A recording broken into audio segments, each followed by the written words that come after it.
Top 7 levels to actually remember and use what you read. Hey friends, welcome back to the channel. If you're new here, I am your name, and around here we talk about tools, ideas, and strategies to help us live healthier, happier, and more productive lives. Now, if you're into personal growth, lifelong learning, or just becoming a better thinker, you probably already know that reading is a cornerstone habit. But here's the problem. If you're anything like me, you've read loads of books and forgotten most of them. Worse, you've probably applied only a tiny fraction of the insights you thought were life-changing at the time. A few months ago, I realized this was a huge problem for me, so I started building a framework to fix it. In this video, I want to walk you through the 7 stages of the Reading to Remember journey, from total beginner to wizard-level note-taking mastery. Level 1. The Muggle. This is where most of us start. We read a book, maybe even something deep and insightful.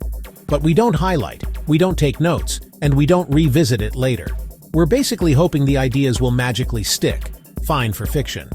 But with non-fiction, if you're not actively engaging, you'll forget 90% of it within weeks, thanks to the forgetting curve, which shows how quickly knowledge fades without reinforcement.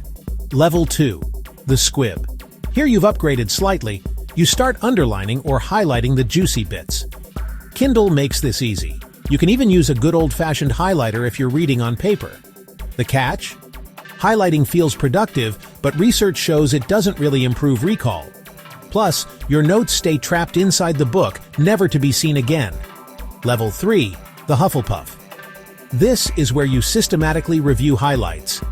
My personal game-changer here was a tool called Readwise, which syncs all your Kindle highlights and emails you a handful each day. Seeing a quote you saved years ago pop up again is surprisingly useful. The downside? It's still passive. You might glance at the email, nod, and move on, without deeply processing the idea.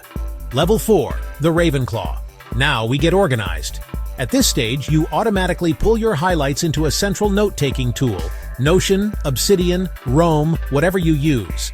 I have a database where every highlight from every book, article, or podcast I save ends up in one place. It's all searchable, linked, and neatly organized. But it's still a bit set and forget. The information is there, but unless you deliberately go back, it just sits there. Level 5. Dumbledore's Army. Here's where things start getting powerful. After finishing a book, you take active, quick notes. I use a Notion template for nonfiction. The book in 3 sentences. Key impressions. How it changed me. Top 3 quotes. This doesn't take long, maybe 10-15 minutes, but it forces you to condense the book into its core ideas. You understand it better, and you will thank you. Level 6. The Order of the Phoenix. Same as Level 5, but you go deeper for the books that really resonate. You write a personalized summary, your own words, your favorite insights, your takeaways. It's more work, but revisiting those 5-star books and distilling them like this locks the lessons in your brain. If you share online, these summaries also become incredibly valuable content. Level 7. Dumbledore. This is the final boss. Full Zettelkasten, Evergreen Notes mode. You break ideas into small, self-contained notes that are linked to other related ideas in your knowledge base.